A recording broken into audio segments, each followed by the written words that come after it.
नमस्कार, आप देख रहे हैं लीड इंडिया लाइव। मैं हूं रवि सनातन यादव। आज हमारे खास गेस्ट हैं अजय मिश्रा जी। अजय मिश्रा जी अब तक करीब लाखों लोगों को पूरे भारत में जॉब दिला चुके हैं।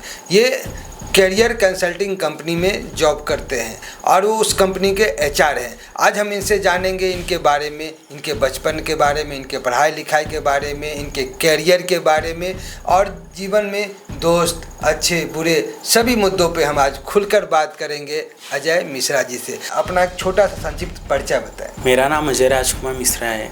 मैं रहने के लिए अंधेरी लोखंडवाले में रहता हूँ। मेरे पिताजी का नाम राजकुमार मिश्रा है और मैं स्टाफिंग कंपनी में काम करता हूँ, जो कि आज 8 सालों से मैं काम करता हूँ। जिस कंपनी में अभी आप काम कर रहे हैं उस कंपनी में अब किस रोल में है? अगर आपको देखा जाए तो वो कंपनी क्या काम करती है? जो मेरा रोल है वो मुख्य एचआर का रोल है जी। चीफ एचआर का रोल है मेरा जी। और जो मेरी कंपनी काम करते हैं पैन इंडिया के लिए हायरिंग करते हैं। सर, इस कंपनी में अब 8 साल से हैं, तो इस 8 साल का सफ़र के बारे में बताएं। कैसे हुआ, कैसे इस कंपनी में जुड़ गए आप? इस कंपनी से जुड़ के कैसा एक्सपीरियंस रहा? ये कंपनी जुड़ना मेरा एक सपना था, जो कि स्टार्टिंग से मैंने जो मेरा क्वालिफ़िकेशन है MBA फाइनेंस मैं कर रहा था। करते हुए फिर MBA HR मैंने किया। MBA HR करते हुए एक HR के लिए जो भावना रहती है, जो कि सफ़र जब मैंने स्टार्ट किया था, भावना मेरा ऐसा था कि किसी को भी अगर मैं देखूँ रोड पर या किसी के लिए भी, तो अपना रिज्यूमे लेके भागते हुए कहीं बैंकों में कहीं हर जगह, तो मुझे भी फीलिंग आता था कि अगर आज मैं कहीं अच्छी जगह अगर होता तो जितने हमारे यूपी वाले जितने भी मेरे कैंडिडेट वगैरह हैं हर जगह जो भाग रहे, अगर मैं किसी कंपनी में HR होता तो इनको जॉब के लिए मैं रखता, प्रोवाइड करता मैं। मतलब दूसरे का दुख तकलीफ देख के आप डायरेक्ट इनडायरेक्ट समाज सेवा कर रहे हैं। हाँ, जो मेरा कार्य है उसके लिए तो मुझे करना है। जो सबसे बड़ी जो लोगों की चिंता होता है कि हमारा करियर किधर जाएगा, जॉब पढ़ाई लिखाई करके भी लोगों को जॉब नहीं मिलता है, और वही जिम्मेवारी आपने ले लिया है, तो ये तो अपने आप में बहुत आप अच्छे और नेक काम कर रहे हैं। आपका बचपन, पढ़ाई लिखाई, लालन पालन कहाँ और कैसे हुआ? मेरा जो जन्म हुआ है प्रयागराज यूपी में हुआ है।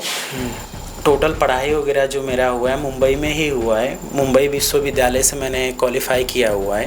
क्वालिफ़ाई करने के बाद फिर MBA HR मैंने किया। करने के बाद यहाँ से मेरी जर्नी स्टार्ट हुआ। स्टार्टिंग टीम लीडर, फिर धीरे धीरे मेहनत करते हुए, काम को लगन में लेते हुए, बढ़ते बढ़ते आज चीफ HR।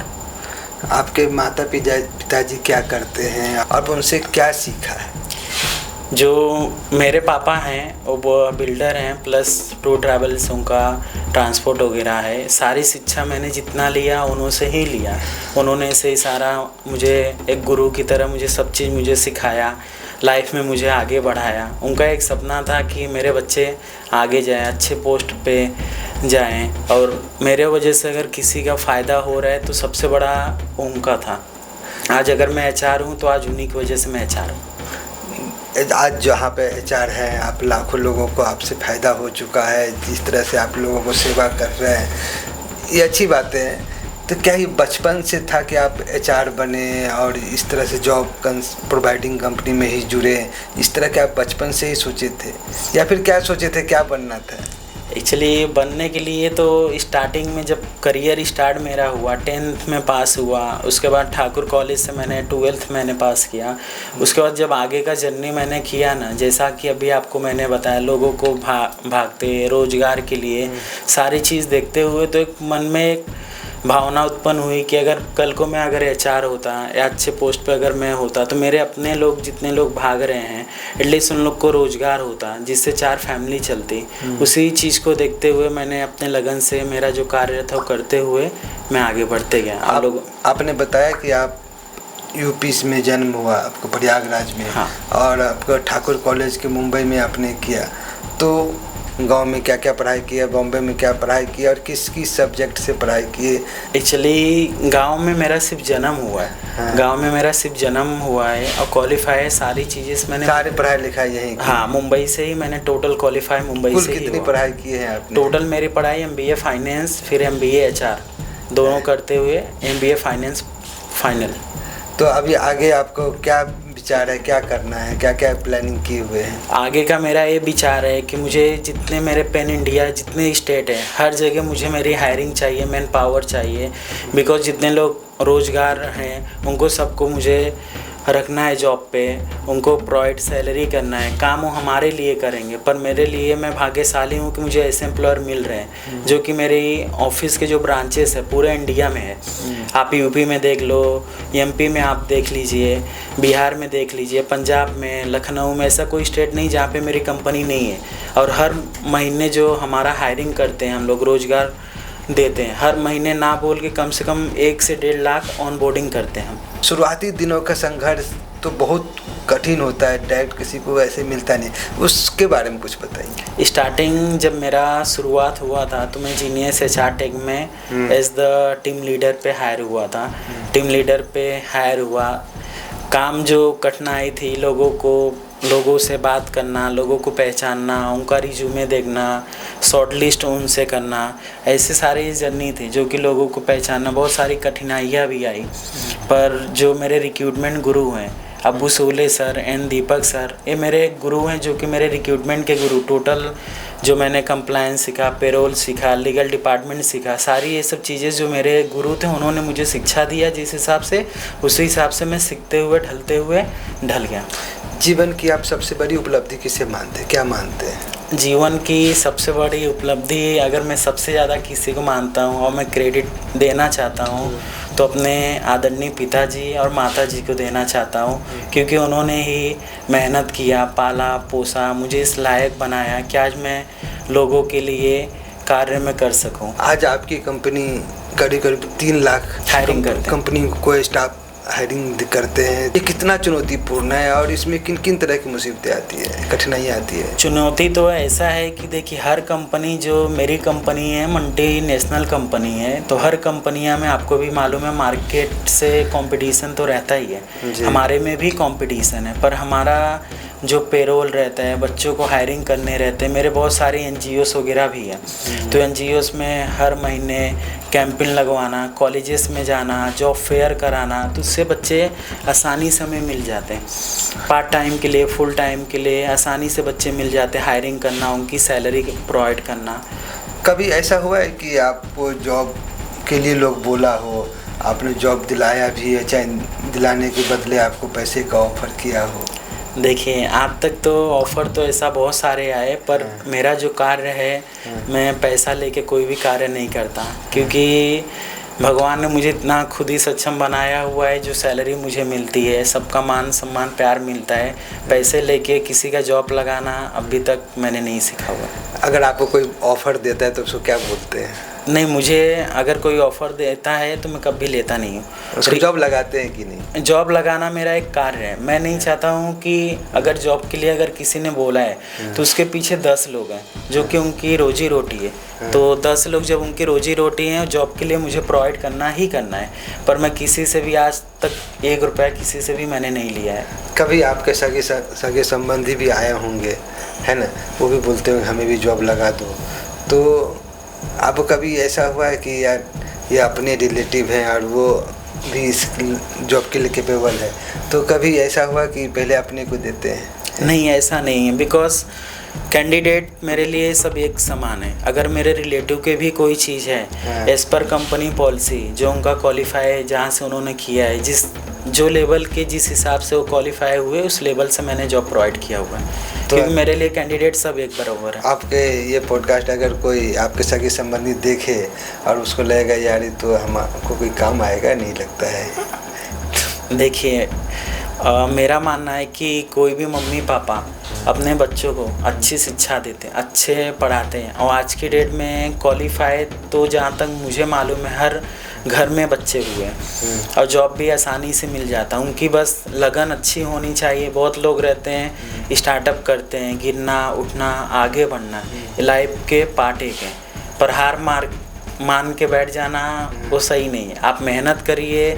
जॉब मैं नहीं दे रहा हूँ, कल मेरे से भी अच्छे लोग मेरे जगह आएंगे, देंगे जॉब तो आसानी से होता है। बस आप क्वालिफाई अच्छे से किए रहो, हर मम्मी पापा का नाम रोशन करते रहो, सब चीज़ होता है। इतने सारे ईमानदारी बनाए रखने का सिद्धांत कहाँ से मिलता है, कैसे बनाए ये सब सिद्धांत? ये सब सारे सिद्धांत जो रहता है घर परिवार, और मेरे पापा बहुत विचाराधीन के, उनके दिखाए हुए मार्ग पे ही मैं हमेशा आज तक चला हूँ। मैंने इतने सालों से जॉब कर रहे हैं, इतने सारे लोगों को आपने हेल्प किया है, जैसे सोशल वर्क किया है, जो भी बोले, कभी कोई विवाद लगा क्या आपके करियर में? विवाद तो करियर में सबसे बड़ा अगर विवाद है तो विवाद एक हिसाब से कैंडिडेट का रहता है। कैंडिडेट का कैसा रहता है कि पहले जॉब हायर करने के लिए ना कैंडिडेट आसानी से हायर होते थे, बट आज के डेट में कैसा रहता है ना कि कैंडिडेट का एक डिमांड हो गया। अभी कोई 10th कैंडिडेट आता है, 10th पास आउट, तो कैंडिडेट का इस हिसाब से डिमांड हो गया कि मुझे जो सैलरी चाहे 35 to 40 चाहिए। बट आप 10th पास हो, अंडर 18 हो, तो रूल्स तो बनता ही नहीं है कि आपको मैं इतनी सैलरी हाइक कर दूँ। 12th पास होने के बाद जर्नी स्टार्ट होता है। अगर पार्ट टाइम में आपको 10 से 12 हज़ार स्टार्टअप हो रहा है तो इसके लिए आपको सही है। नहीं, कुछ लोग दबाव भी तो देते हैं कि नहीं मेरा आदमी है और पहले इसको होनी ही चाहिए। आपके सीनियर या ये आपके रिलेटिव भी, भाई मेरा आदमी है, तुमसे मेरा अच्छा रिलेशन है, तुम्हें तो इसको लगाओ ही लगाओ, तो फिर क्या करते हैं उस टाइम? एक्चुअली कैसा है, मैं दबाव में कोई कार्य आज तक मैंने नहीं किया। एक व्यवहार एक अलग बात हो गई कि मैंने व्यवहार में दब के काम किया, वो एक अलग बात है, पर दबाव में रह के मैंने आज तक कोई कार्य मैंने नहीं किया। किसी को जॉब वॉब लगा देते हैं, लगाते ही हैं, वही काम है आपका, तो उसके बाद उस आदमी से मिलते हैं तो कैसा भावुक पल होता है? जब बच्चे जॉब पे लग जाते हैं, 1-2 महीने हो जाते हैं, उनका पेरोल आ जाता है, तो बच्चे जब मिलते हैं ना तो बच्चे मिलेंगे, पैर छूते हैं, रिस्पेक्ट एक देते हैं अपने माता पिता की तरह, तो वो चीज़ के लिए एक अंदर से फीलिंग होता है कि इनके साथ मैंने अच्छा कार्य किया हुआ है, इसके लिए आज इतनी मुझे रिस्पेक्टफुली देते हैं। कभी कोई ऐसा पल याद है जब आपको किसी को जॉब लगाने के बाद वो बच्चे मिले हैं और आप बहुत भावुक पल हो ऐसा? हाँ, हुआ है। क्या था वो पल? एक्चुअली आज के 4 साल पहले मैंने एक बच्चे को जॉब पे लगाया हुआ था। बच्चा एक्चुअली आउट ऑफ कंट्री का था। जी। लगाने के बाद पर 1 महीने बंदे ने काम किया, करने के बाद एक रिसेंटली मैं मीटिंग में गया हुआ था। मीटिंग से मैं निकल रहा था, वो बच्चा मिल गया। अब मिलने के बाद गले लग के बोलते, सर आज अगर मैं रोज़गार में था पर आपने मुझे जॉब लगाया, आज मैं जिस पोस्ट पे हूँ मैं आपकी वजह से हूँ। पर ये चीज़ मैं नहीं मानता हूँ। अगर आज वो जिस पोस्ट पे है तो वो चीज़ उसके खुद की मेहनत है, उसके मम्मी पापा की मेहनत है, इसके लिए आज वो अच्छे पोस्ट पे है। अब आपका व्यक्तिगत चीज़ें हम जानने की कोशिश करेंगे। ज़रूर। आपकी शादी हो गई है? नहीं, शादी अभी नहीं हुई है। शादी के लिए घर वाले विचार कर रहे हैं। कोई लड़की देखी है? घर वाले भी विचार कर रहे हैं, लड़की वगैरह देखी। आपने नहीं देखी? नहीं, एक्चुअली हमारे यहाँ के जो भी गार्जियन देखते हैं तो वही देख के हम उसके लिए फॉलो करते हैं। अगर शादी नहीं हुई है तो अब तक इतनी देर क्यों हुई है? पापा देखे नहीं, शादी नहीं करने दे रहे हैं कि आप मना कर देते हो? नहीं, एक्चुअली शादी के लिए पापा ने लड़कियां भी देखी, फैमिली वाले ने भी देखा, पर जॉब से जब टाइम मिलता है तो फैमिली को भी टाइम देखते हैं। और मेरा एटलीस्ट जो है कि एटलीस्ट 30 तक शादी करने के लिए विचार है, 30 साल तक। अच्छा, ये काम का इतना भागम दौड़ी होता है, प्रेशर होता है, आपके लाइफ पे कुछ असर पड़ता है क्या सब चीज़ों से? लाइफ पे थोड़ा बहुत असर पड़ता है कि अपने लोगों को थोड़ा टाइम नहीं दे पाते हैं, फिर भी टाइम निकालने के लिए ट्राई करते हैं। आपकी ज़िंदगी का सबसे ज़्यादा प्रेरणा वाले पल कौन सा है, कौन है वो? सबसे ज़्यादा प्रेरणा वाली अगर है तो सबके लाइफ में अनेकों रहते हैं, पर हमारे लाइफ में हमारी माता जी थी। उन्होंने शिक्षा दिया, साथ में उनके गोदी में हम खेले, पले बड़े, आगे बढ़े उनके आंचल में। वो मेरे लिए वो पल बहुत खास है। आपके जीवन में कोई ऐसा पल है जो हमेशा जीवन में सीखा है, उससे उस पल को याद करके हमेशा कुछ सीखने को प्रेरणा मिलती है? हाँ, एक पल है। मेरे पिताजी ने, जब मैं रोज़गार के लिए पहली बार मैं जॉब के लिए मैं निकला हुआ था, तो मेरे पिताजी आए हुए थे, तो मैंने उनके पैर माताजी और पिताजी के मैंने छुआ, तो मेरे पिताजी ने बोले जॉब पहला दिन, बोला हाँ, तो बोले लाइफ में कितना बड़े भी इंसान बन जाना पर कभी भी ईगो, घमंड, ये सब चीज़ें से मत रखना और कभी किसी के पेट पे लात मत मारना। आप अपनी सफलता को कैसे देखते हैं, क्या परिभाषा देंगे? मैं परिभाषा इस सफलता को, मेरे बड़े जिन्होंने मुझे आशीर्वाद दिया, दुआ की, मेरे कंपनी की जितने लोग हैं, उन्होंने मुझे आशीर्वाद दिया, मेरे कार्य को देखते हुए यहाँ तक मैं पहुँचा हूँ। अच्छा, युवाओं को अपने करियर के लिए क्या संदेश देना चाहेंगे जो अभी पढ़ाई लिखाई ख़त्म करके बाद जॉब में निकलते हैं, जॉब के लिए आते हैं, जो क्या संदेश देंगे? उनको मैं युवाओं को ये संदेश देना चाहता हूँ कि पहला आपका 12th and graduation complete pass out करें। पास आउट करके कहीं पे भी अगर वो बच्चे जा रहे हैं तो रिज्यूमे अपडेट करके अच्छी कंपनियां में ट्राई करें, जैसे मल्टीनेशनल कंपनी हो गई, कैलिबर कंपनियां हो गई। ये सब कंपनियां में वो ट्राई करते, क्वालिफाई प्रॉपर रहेंगे तो 100% रिजल्ट वहाँ से अच्छा आता है।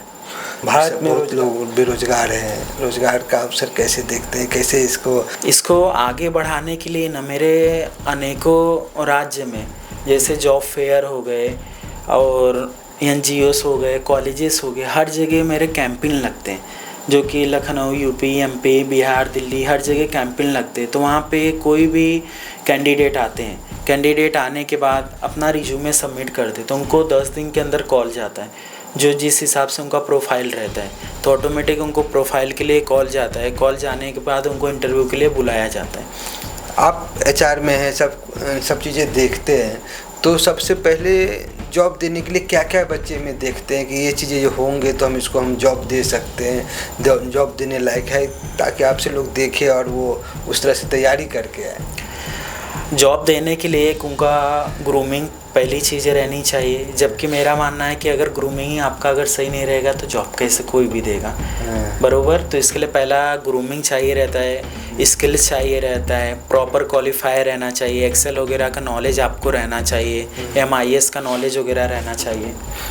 आने वाले 5 सालों में आप खुद को कहाँ देखते हैं?